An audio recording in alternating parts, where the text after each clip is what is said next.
ये हमारे खेत, ये लगे चने और ये लगे चने में लगी है अलसी, और ये पीछे देख लो ये मटर और ये गन्ना। कभी भी हमने आज तक नोटिस किया है इतनी लाइफ में, हमारे खेतों में कभी भी किसी भी समय मौसम में आओ, 2-4 पेड़ ये आमों के लगे हैं, ये अमरूदों के लगे हैं। ये पेड़ जो है हमारे पर्यावरण के साथी हैं। तो कभी भी आओ, कोई न कोई चीज़ आपको खाने को मिलेगी, हमेशा मिलेगी।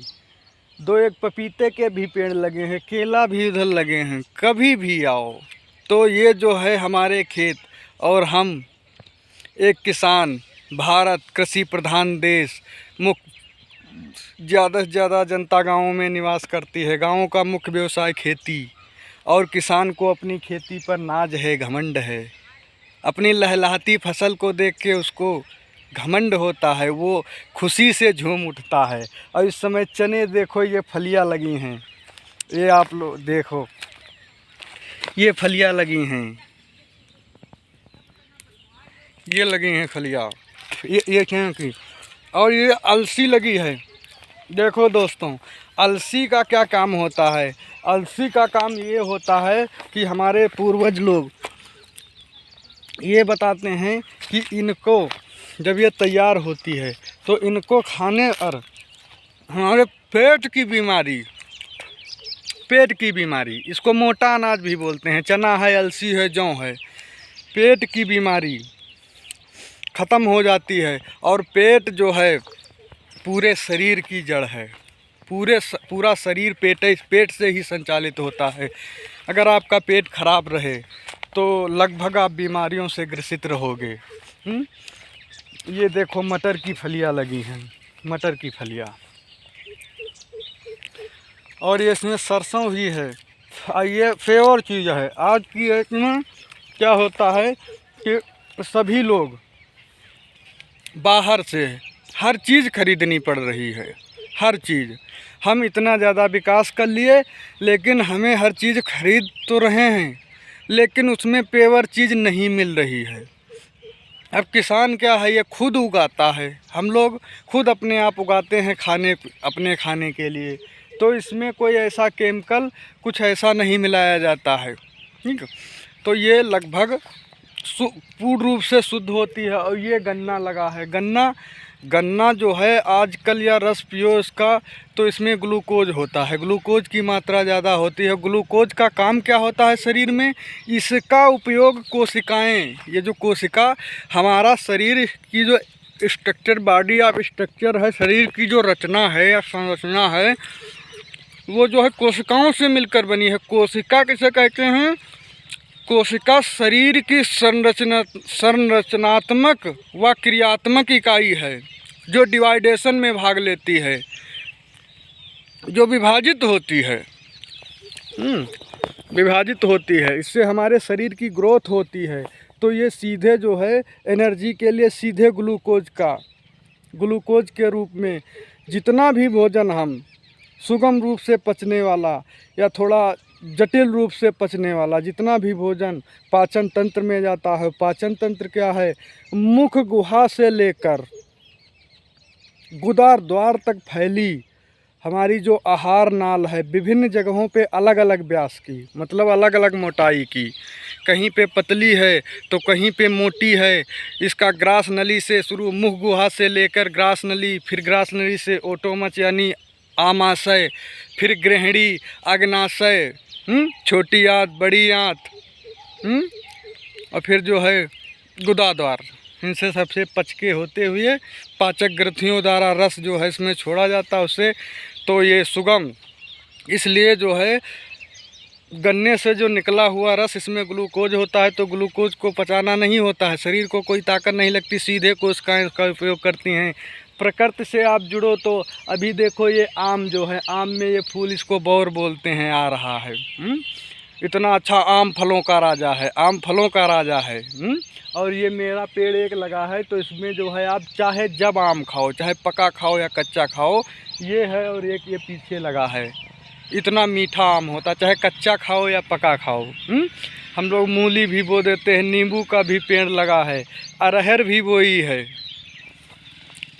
वो पीछे दिख रही होगी आपको अरहर। तो ये सब हमारे खेत हैं। खेत अपनी जो है, किसान अपनी लहलहाती फसल को देखकर अब इस समय हम जो है आज भी मानसिक रूप से गुलाम हैं। शारीरिक रूप से तो नहीं, लेकिन मानसिक रूप से अंग्रेजी के गुलाम हैं। अभी हम जो है 9 वर्ष मनाए हैं जनवरी में, मतलब जनवरी में, लेकिन हमारे यहाँ गांव देहात में कहते हैं कि चैत कट रहा है। चैत से ही अभी होली के बाद हमारा ये होली के सुबह ये नवा वर्ष हमारा ये भारतीय जो है कैलेंडर, भारतीय कैलेंडर के हिसाब से नया वर्ष मनाया जाएगा। क्यों? क्योंकि नए वर्ष में किसान के घर जो है अनाज आता है। सबसे बड़ी खुशी उसकी ये होती है कि उसका घर जो है अनाज से भर जाता है। चूँकि अनाज में, कलयुग में अन्न में ही प्राण हैं। आप जो है अंग्रेज़ों के, चाहे अंग्रेजी जितने गुलाम हो जाओ, रुपए पैसे वाले हो जाओ, धन दौलत वाले हो जाओ, लेकिन भूख जब मिटेगी, जब जान में जान जब आएगी, जब अन्न पेट में जाएगा। पैसा आप नहीं खा सकते। टाई कोट जो पहनने वाले हैं, वो टाई कोट खा के भूख नहीं मिटा सकते। जो अपने आप को विद्वान कि हम गणितज्ञ हैं, हम विज्ञानी, विज्ञान हम पढ़ लेते हैं, तो क्या आप विज्ञान और गणित की किताबें फाड़ के आप भूख नहीं मिटा सकते हैं? ठीक, लेकिन आपको ये अधिकार दिया गया है, वो ठीक है अपना, लेकिन इस चीज़ का घमंड दोस्तों कभी मत करना, जैसे किसान कभी घमंड नहीं करता है। और किसान हमेशा जो है, बहुत सारे लोग जब से फसल उसकी शुरू होती है, ये चूहे सबका हिस्सा उसकी फसल में होता है, फिर भी वो बहुत संतुष्ट रहता है। उसको ये भरोसा रहता, आज भी किसानों को ये भरोसा है, अरे ऊपर वाला जितना हमका दी उससे उमा से ने कोई नहीं ले सकत, उम्मत कोई नहीं, चलो यहू सब खई हैं पी हैं हमारे में। इतना संतुष्ट, इतना धैर्यवान। तो इसको हम भारतीय लोग जो है इसको अपना आदर्श माने। और फिर भी वो सबसे ज़्यादा कहते हैं, ये गाँव में कहावत है कि कटी तो कद्दू ही, तो किसान अपने आप को कद्दू हमेशा, क्यों कद्दू, चाहे हंसिया से ने काटो, चाहे कद्दू नीचे रखो, चाहे ऊपर रखो, चाहे हंसिया नीचे रख दो कद्दू ऊपर, तब वही कद्दू कटी, चाहे कद्दू नीचे रखो हंसिया ऊपर मारो तब वही कद्दू, तो किसान कद्दू। तो ये जो है मटर मटर की फलिया या फल है। और बड़ा आनंद है इस समय, और इस समय क्या हमेशा रहता है, क्योंकि हम प्रकृति से जुड़े, हरियाली से जुड़े हैं। अच्छा लगता है वही। तो आप लोग जो है कोई भी नौकरी चाकरी व्यवसाय, सबकी अपनी अपनी जिम्मेदारी है। ये देश कोई एक से नहीं चलता है, लेकिन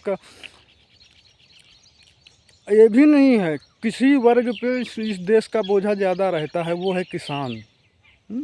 तो ऐसा नहीं है कि किसान ही चलाता है, सबका अपने अपने अंग हैं और सबकी अपनी अपनी ज़रूरतें हैं और बनी रहती हैं, लेकिन प्राथमिकता जो है हमें देनी चाहिए किसान को, क्योंकि इसी से हमारी जो है आंखें खुलती हैं। कलयुग में अन्न में प्राण है, और अन्न का दोस्तों कभी भी अपमान मत करना। कितने बड़े आप हो जाओ, कहीं पे भी जन्म ले लेना, अन्न से कभी अपमान मत करना, अन्न का कभी भी निरादर मत करना। अन्न जो है कलयुग का राजा है, क्योंकि इसमें प्राण है। अगर अन्न नहीं, आप दिन भर में आपने नोटिस किया होगा, कुछ भी खा पी लो, कहे यार कितना भी खा पी लिया, लेकिन कुछ लगता है जान नहीं है। लेकिन अन्न, अगर एक रोटी या चावल ज़रा सा अगर पेट में चला जाए तो एक जान आ जाती है शरीर में। तो दोस्तों, हर हाल में आप जो है अगर भारत देश से हो, किसी भी वर्ग से हो, किसी भी जाति से हो, तो किसान का समर्थन ज़रूर करना। नहीं तो वैसे तो किसान इतना जल्दी नाराज़ नहीं होता है, ये तो सब अपना अपना मत है। कुछ लोगों का ये मत है कि मैं अपनी बुराई क्यों छोड़ दूं, जब बुराई नहीं छोड़ रहा तो अच्छे लोग कह रहे हैं मैं अच्छाई क्यों छोड़ दूं। तो ये किसान इतना धैर्यवान रहता है, तो वो अपनी जो है अच्छाई छोड़ने को तैयार नहीं, कुछ भी हर चीज़ सहने के लिए तैयार है। फिर तो बात वही होती है, एक चेतावनी में एक पद आता है कि उजली करनी कर ले भाई, कर्म न करियो काला, और लाख आँख से देख रहा है तुम्हें देखने वाला। फिर उसी पद में एक और लाइन है, कहते हैं कि किसी को दमरी कम नहीं देता, नहीं किसी को ज़्यादा, और समझदार तो चुप रहता है। मूर्ख शोर मचाता। तो इसीलिए किसान को समझदार बताया गया, ओले पड़े बारिश हो कुछ भी हो, कहीं पर भी हो, फिर भी वो संतुष्ट हो। उसको तो पता है कि हमने अच्छे कर्म किए हैं, हमने कर्म किए हैं, हमको देगा ऊपर वाला ज़रूर। यहाँ तक जो है कहते हैं अनपढ़ लोगों का ये मानना है कि भगवान जब मुँह फारिश है तो खाक तो दे भाई करी, कहूँ ना कहूँ। तो आज भी जो है गाँव के लोगों ये किसानों में ये भरोसा रहता है, इसलिए वो सुखी रहता है, उसको हाय हाय नहीं रहती है। तो आज ये जो है हम आनंद ले रहे हैं इसका, और चाहे तो आप लोग भी जुड़ो इससे, खेती किसानी से जुड़ो और सपोर्ट करो, किसान का सपोर्ट करो, ठीक है।